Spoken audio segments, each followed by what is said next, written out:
এইটা দেখলে আমার মাথা গরম হয়ে যায়। ভাগ্যিস ভাত তরকারি রেখেছিলাম। একজন মানুষ কখনোই সবার কাছে ভালো হতে পারে না। সো হ্যালো এভরিওয়ান, আশা করছি তোমরা সবাই খুব ভালো আছো আর তোমাদের ভালোবাসার আশীর্বাদে আমরাও কিন্তু অনেক অনেক ভালো আছি।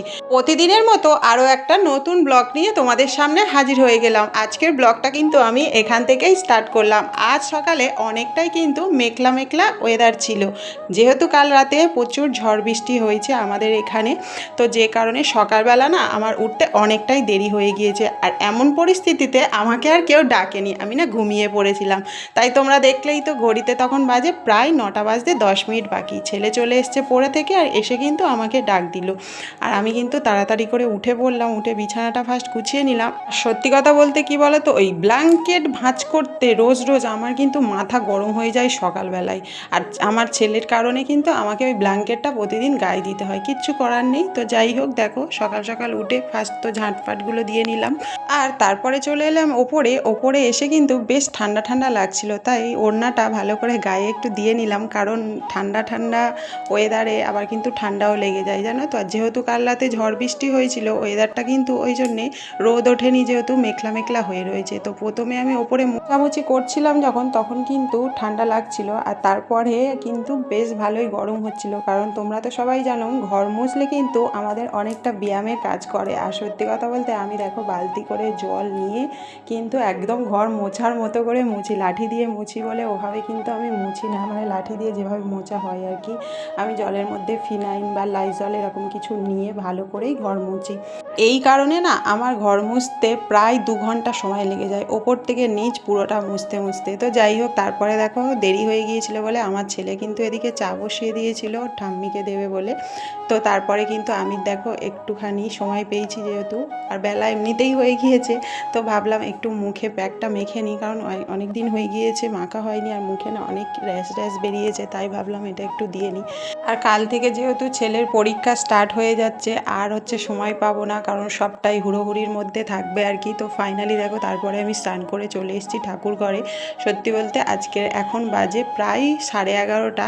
আর আজ কিন্তু তোমাদের দাদাভাই পুজো করে নিয়েছে, কারণ আজ যেহেতু ওই যে বললাম আমার উঠতে দেরি হয়ে গিয়েছে, আর তোমাদের দাদাভাই বাড়ি আছে সেই কারণে আর কি। তো তারপরে দেখো স্নান টান করে এসে আমি একটু চা খেয়ে নিচ্ছি, আর এখানে টিফিনটাও খেয়ে নিচ্ছি। টিফিনটা করেছি প্রায় 11:45।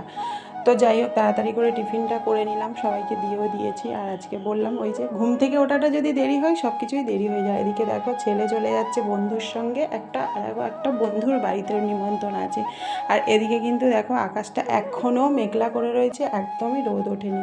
সত্যি কথা বলতে কি বলো তো, মেঘলা মেঘলা আকাশ না, মানে ওয়েদারটা যদি মেঘলা হয় সব কিছুই যেন একটা কেমন ঝিমিয়ে ঝিমিয়ে থাকে। দেখবে রোদ্দুরে আমাদের যতই কষ্ট হোক তবু যেন রোদ্দুরটাই আমাদের কিন্তু বেশি ভালো লাগে। যাই হোক, তারপরে বেলা হয়ে গিয়েছে বলে তাড়াতাড়ি করে রান্নাটা করে নিচ্ছে। এদিকে দেখো ভাতটাও হয়ে গিয়েছে, এদিকে ডাল সিদ্ধ বসিয়ে দিয়েছি, আর এদিকে কিন্তু আমি ডিম ভাজবো বলে দেখো পেঁয়াজটাও কেটে নিয়েছি। সত্যি কথা বলতে একটা মানুষ কখনো সবার কাছে ভালো হতে পারে না। তুমি যতই করো, যত ভালোবাসো, যতই যাই করো, তুমি কারোর না কারোর কাছে ঠিক খারাপ হয়ে থাকবে। সবাই তোমাকে ভালো বললেও কেউ একজন না একজন তোমাকে খারাপ বলবে। তো যাই হোক, কিছু করার নেই, এইসব নিয়েই আমাদেরকে সংসার করতে হবে। তো তারপরে দেখো ডিমটা আমার ফাইনালি ভাজা হয়ে গিয়েছে, আর দেরি হয়ে গিয়েছে বলে আমি একটা একটা করে ডিম ভাজিনি, আমি একসঙ্গে 4টে ডিম মানে ফাটিয়ে 2টো করে ভেজে নিয়েছি, অর্ধেক অর্ধেক করে খাবো বলে। দেখো খাওয়াটা নিয়ে কথা, তো একটা গোটা খেলাম না অর্ধেক খেলাম সেটা ব্যাপার নয়, তো সেই কারণে আর কি। হ্যাঁ, এটা কিন্তু আবার আমার ছেলে প্রচণ্ড রেগে যায়, কেন তুমি যেহেতু 4টে ডিম করছো আমরা 4জনে, তাহলে কেন তুমি আলাদা আলাদা করবে কেন? আর যেহেতু ছেলে বাড়িতে নেই সেই কারণেই আমি এভাবেই করে নিলাম।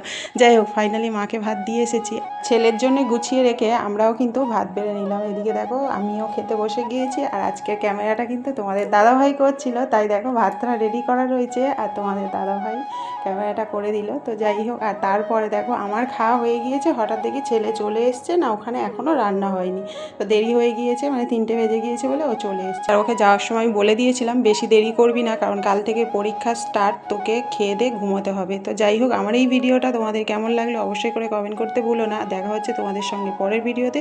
সবাই খুব ভালো থেকো, সুস্থ থেকো, টাটা।